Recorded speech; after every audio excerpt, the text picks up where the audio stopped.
Well,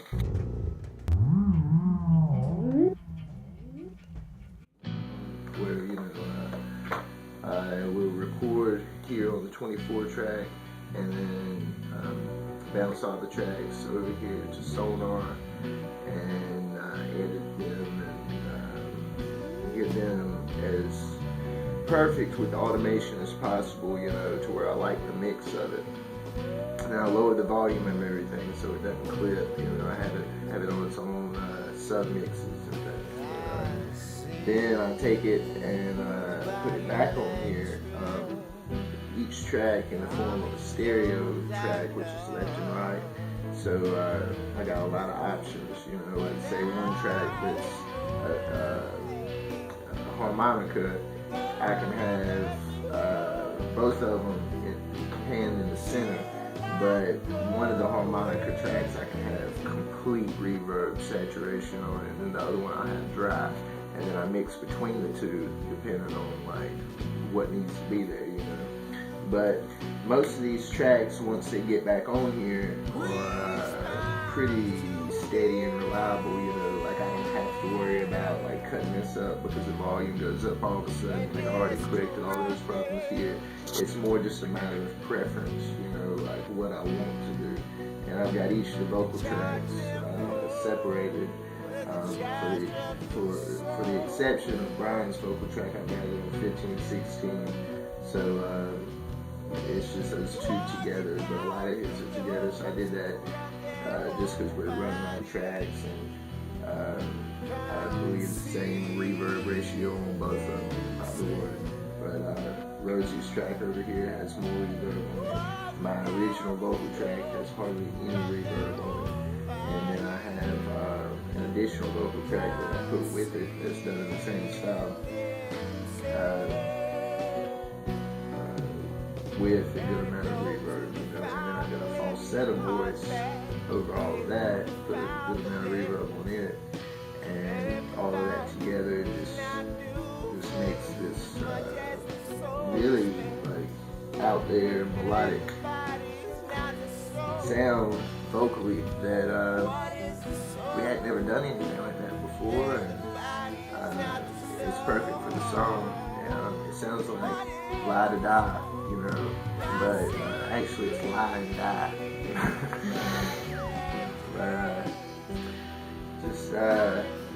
and actually right now I'm about to work on Sing the Body Electric. I'm about to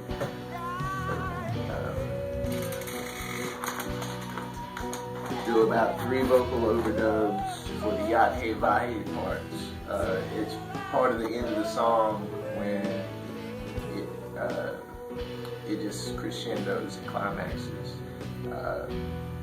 So we have Yat Hey Vahe's going through there. I want to put 3 of them on there, and then Rosie will put a few, we'll put Brian on there. It's just going to sound massive, And then that in combination with the electric guitars, the scales.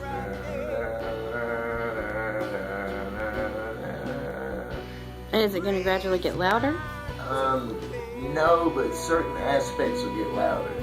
Like the theremin in it goes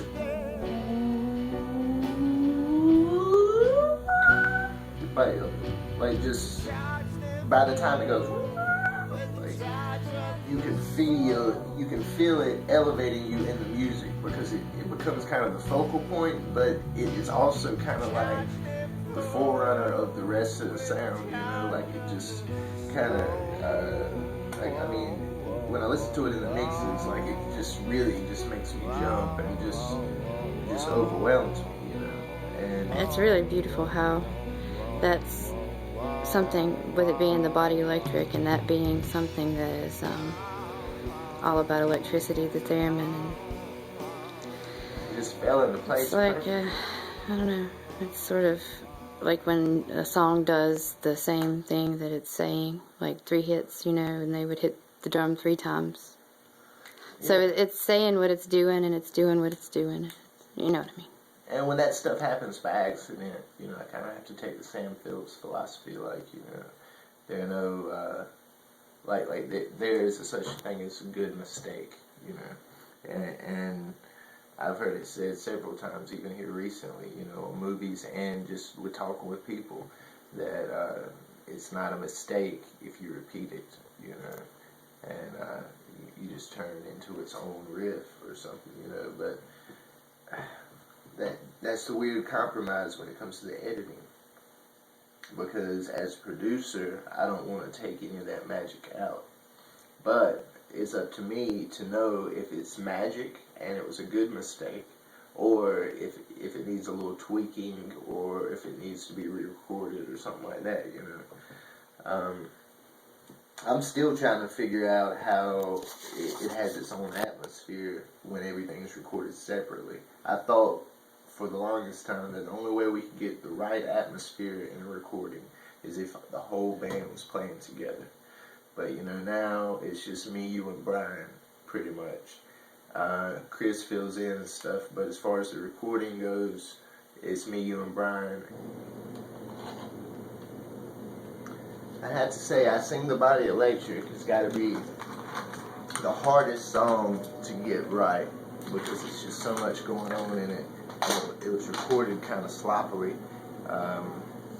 but just because there's so much to it, so many layers, and there's a mess up here on this instrument, and then 13 instruments over here, there's another mess up, and I'm trying to figure out, you know, I don't know, because when you hear a bunch of sounds together and you know it doesn't sound right, it's up to you to try to, like, what I do, I mute some of the tracks and see if I still hear the mistake.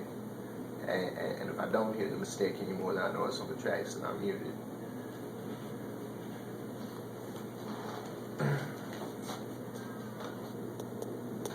Hello, hello, hello.